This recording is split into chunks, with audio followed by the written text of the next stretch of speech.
The Iranian Revolution, 1978 to 1979. During World War II, Iran and Germany were close trade partners. This concerned the Allies, and led Britain and the USSR to demand the expulsion of all Germans from Iran.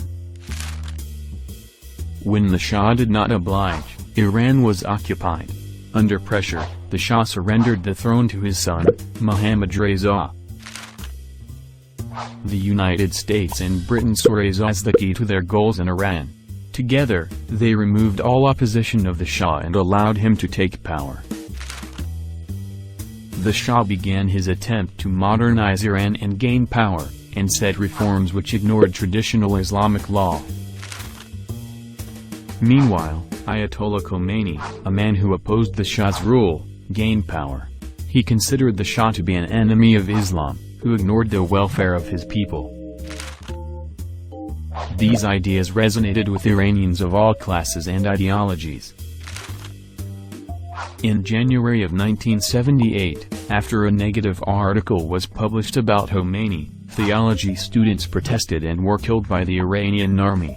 By Islamic custom, after 40 days peaceful protests were held.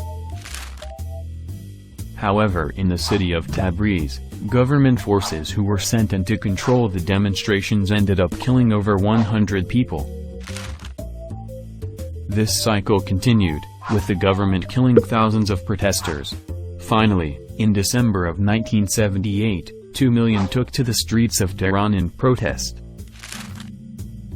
Immediately after the revolution, similar uprisings in Mecca and other countries became popular. Many wars around the country began. Also, after the Shah had been overthrown, his military fell apart. Top generals fled the country while lower-ranking officers stayed in support of the revolution. In the long term, a new government system known as the Islamic Republic was put into place in Iran with Khomeini as the new leader. This not only caused a long-term negative relationship with the United States, it also led to domestic turmoil which encouraged the invasion by Saddam Hussein's Iraq.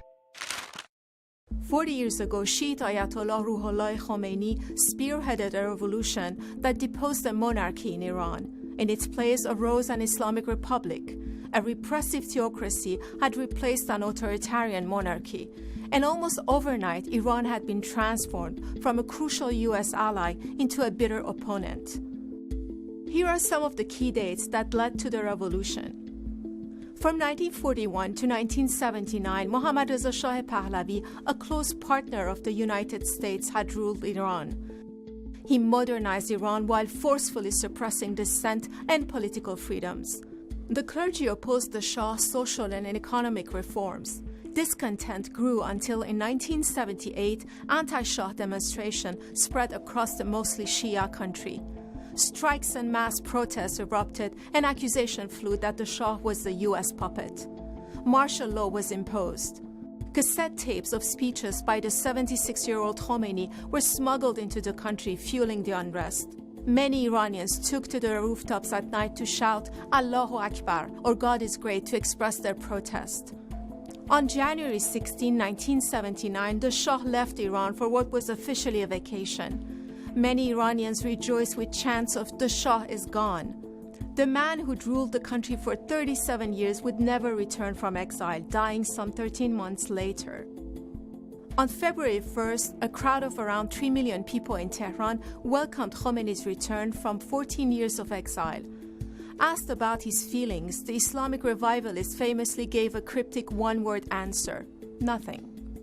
Finally, on February 11th, the revolutionaries declared victory after Iran's demoralized armed forces declared neutrality. The monarchy was suddenly gone. Deadly factionalism followed, but Khomeini held the upper hand. And in April, following a nationwide referendum, an Islamic Republic was officially proclaimed, eventually with Khomeini at its apex. Thousands of Shah-era officials and other Iranians would be executed following summary trials.